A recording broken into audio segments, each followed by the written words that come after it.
2014 മുതലാണ് NFT എന്നത് നമ്മൾ കേൾക്കാൻ തുടങ്ങിയത്. സോ ഈ അടുത്ത കാലത്താണ് ഇത്രയും പോപ്പുലാരിറ്റി NFTക്ക് കൈവരിച്ചത്. വൈ? ഇന്ന് നമ്മൾ ഡിസ്കസ് ചെയ്യാൻ പോകുന്നത് ഈ ടോപ്പിക്കിനെ കുറിച്ചാണ്. It's me Nithin and welcome back to TEQKER.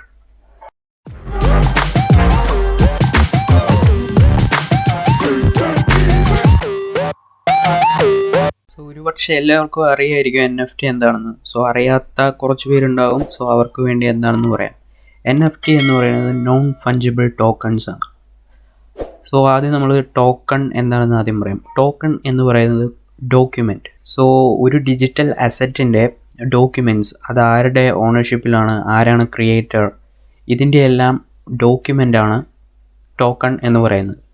Non fungible means changeable അല്ലാത്ത എന്തിനേയും നോൺ ഫഞ്ചിബിൾ എന്ന് പറയാം. ഇത് പറഞ്ഞതുപോലെ ഇതൊരു ബ്ലോക്ക് ചെയിൻ ടെക്നോളജി ആയതുകൊണ്ട് തന്നെ ഇതിലെ ട്രാൻസാക്ഷനും ഇതിലെ കൈവച്ച അവകാശം അടങ്ങിയിരിക്കുന്ന ഡോക്യുമെൻറ്റും എല്ലാം ട്രാൻസ്പെറൻ്റ് ആയിരിക്കും. ഈ NFTക്ക് ഒരു ഉടമസ്ഥാവകാശമേ ഉണ്ടാവുള്ളൂ.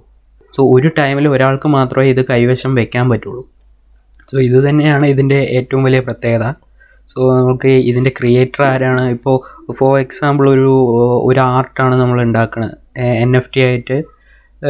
നമ്മൾ ആ പ്ലാറ്റ്ഫോമിലേക്ക്, ആ ബ്ലോക്ക് ചെയിനിലേക്ക് ഒരു ആർട്ടാണ് NFT ആയിട്ട് കൺവേർട്ട് ചെയ്ത് കയറ്റുന്നത് എന്ന് വയ്ക്കുക. ഈ ആർട്ട് ക്രിയേറ്ററായ എനിക്ക് ഒരു പ്രൈസ് നിശ്ചയിക്കാൻ പറ്റും. ഇത്ര രൂപ കിട്ടിയാൽ എനിക്ക് ഈ ആർട്ട് മറ്റൊരാൾക്ക് വിൽക്കാമെന്ന ഒരു പ്രൈസ് നിശ്ചയിക്കാൻ പറ്റും. റിച്ച് ആയിട്ടുള്ള പീപ്പിൾസ് ആയിരിക്കും മാക്സിമം അവിടെ ഉണ്ടാവുക. കാരണം നമ്മളെ കൊണ്ടൊന്നും ആ ഒരു എക്സ്പെൻസ് താങ്ങാൻ പറ്റില്ല. സോ അത്രയും ക്യാപ്പബിലിറ്റി ഉള്ള ആൾക്കാരായിരിക്കും ഇങ്ങനെയുള്ള ആർട്സ് വാങ്ങാൻ പോവുക. ഇപ്പോൾ ആ ആർട്ട് ഇഷ്ടപ്പെട്ടു, വാങ്ങുന്നു. ഇപ്പോൾ ക്രിയേറ്റർ എന്ന ആ ഹെഡിങ് ആരാണോ ക്രിയേറ്റ് ചെയ്ത് അവരുടെ തന്നെ ആയിരിക്കും പൊസിഷൻ. അതിൻ്റെ ഓണർഷിപ്പ് മാത്രമാണ് പുതിയ ഓണറിന് കിട്ടുക. ആ ഡോക്യുമെൻ്റ്, ആ ലീഗൽ ഡോക്യുമെൻ്റ് ആയിരിക്കും ഇവർക്ക് കിട്ടുക. സോ ഇതെല്ലാം കംപ്ലീറ്റ്ലി ട്രാൻസ്പെറൻ്റ് ആയിരിക്കും. ഈ ഒരു പിക്ചർ എത്ര ആളുകൾ കൈമാറി എന്നുള്ള എല്ലാ ഡീറ്റെയിൽസും നമുക്ക് വ്യക്തമായിട്ട് കാണാൻ പറ്റും. സോ ഇതിൻ്റെ ഇടയിൽ ഉഡായിപ്പ് പരിപാടികളൊന്നും നടക്കില്ല. ഇതെൻ്റെയാണ് എന്ന് പറഞ്ഞിട്ട് വേറെ ഒരാൾ വരാനും ചാൻസ് ഇല്ല. വന്നാലും അത് ലീഗലായിട്ട് പ്രൂവ് ചെയ്യാനുള്ള ഒരു എവിഡൻസും അവർക്ക് ഉണ്ടാവില്ല. ലീഗലായിട്ട് പ്രൂവ് ചെയ്യാനുള്ള എല്ലാ എവിഡൻസും നമ്മുടെ കയ്യിലുണ്ടാവും. സോ ആ ടോക്കണിൽ ആരാണോ ക്രിയേറ്റ് ചെയ്ത്, അതായത് ക്രിയേറ്ററായ നിങ്ങൾ പ്ലസ് ഇപ്പോൾ ആരാണോ നിങ്ങളുടെ ആ ക്രിയേറ്റിവിറ്റിക്ക് ഓണർ, കാശ് കൊടുത്ത് നിങ്ങളുടെ ക്രിയേറ്റിവിറ്റി ആർട്ടിനെ വാങ്ങിയ അവരുടെ ഡീറ്റെയിൽസ്, എത്ര രൂപയ്ക്കാണ് വാങ്ങിയത്, ആ ഡീറ്റെയിൽസ് മൊത്തം ഉണ്ടാവും. ഇതിൻ്റെ വേറൊരു ബെനിഫിറ്റ് എന്താണെന്ന് വെച്ചാൽ ക്രിയേറ്റർ ആരാണോ അയാൾക്ക് ഓരോ ട്രാൻസാക്ഷൻ നടക്കുമ്പോഴും അതിൻ്റെ 10% കമ്മീഷൻ കിട്ടും എന്നതാണ്. ഫോർ എക്സാമ്പിൾ, ഒരു ആർട്ടിസ്റ്റ് ഒരു ഡിജിറ്റൽ ആർട്ട് 40,000 USDക്ക് or 1000 USDക്ക് ഒരു ആർട്ട് കളക്ടർ, ആർട്ട് എൻതൂസിയാസ്റ്റിന് വിറ്റു. സോ ഇദ്ദേഹം ഒരു 50,000 USDക്ക് ആ ആർട്ട് മറച്ചു വെക്കുകയാണെങ്കിൽ അതിൻ്റെ 10% കമ്മീഷൻ ഈ ആർട്ടിസ്റ്റിനുള്ളതാണ്. സോ ഇതാണ് ഈ ആർട്ടിസ്റ്റുകൾക്ക് ഏറ്റവും വലിയൊരു ബെനിഫിറ്റ് എന്ന് ഉള്ളത്.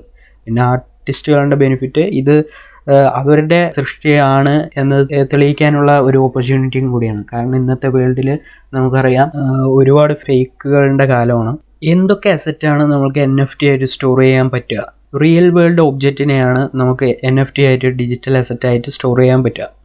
അതായത് art, music, in game items, പിന്നെ വീഡിയോസ്, അങ്ങനെയുള്ള ഒരുപാട് ഐറ്റംസ് ഡിജിറ്റൽ അസറ്റായിട്ട് നമുക്ക് സ്റ്റോർ ചെയ്ത് വയ്ക്കാം.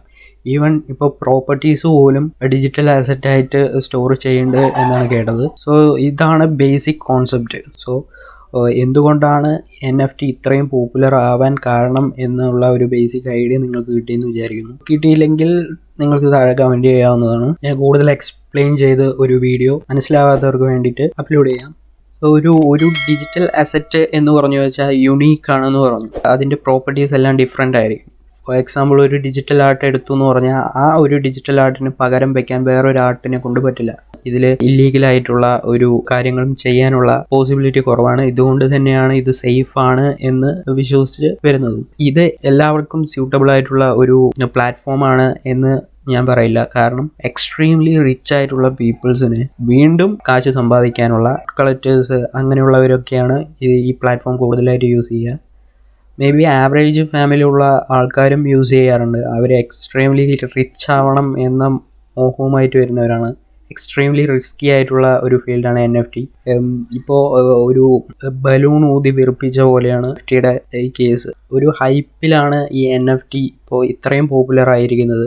സോ ഇത് മേ ബി പോപ്പുലാരിറ്റി നഷ്ടപ്പെട്ടു എന്ന് പറഞ്ഞാൽ ഡ്രോയിങ്സിൻ്റെ, പിക്ചേഴ്സിൻ്റെ, ഡിജിറ്റൽ ആർട്ടിൻ്റെ ഇതെല്ലാം വാല്യൂ കുറയാൻ ചാൻസ് ഉണ്ട്. സോ വളരെ റിസ്കി ആയിട്ടുള്ള ഒന്നാണ് ഈ NFT. സോ നിങ്ങൾക്ക് ഇതുപോലെ ആഗ്രഹമുണ്ട് എന്ന് പറഞ്ഞു വെച്ചാൽ ഓഫ് കോഴ്സ് ഒന്ന് ട്രൈ ചെയ്ത് നോക്കാം, but careful. So that's it. ഇന്നത്തെ വീഡിയോ ഇഷ്ടമായി എന്ന് വിചാരിക്കുന്നു. ഇഷ്ടമായെങ്കിൽ ലൈക്ക് ചെയ്യുക, നിങ്ങളുടെ അഭിപ്രായം താഴെ കമൻറ്റ് ചെയ്യുക. ഈ വീഡിയോയെക്കുറിച്ചുള്ള അഭിപ്രായം എന്തായാലും കമൻറ്റ് ചെയ്യാൻ മറക്കരുത്. ആൻഡ് സബ്സ്ക്രൈബ് ചെയ്യുക, ബെല്ലൈക്കണും കൂടി എനേബിൾ ചെയ്യുക. സോ അടുത്ത വീഡിയോയുമായി കാണുന്നവരെ it's me Nithin. Bye by.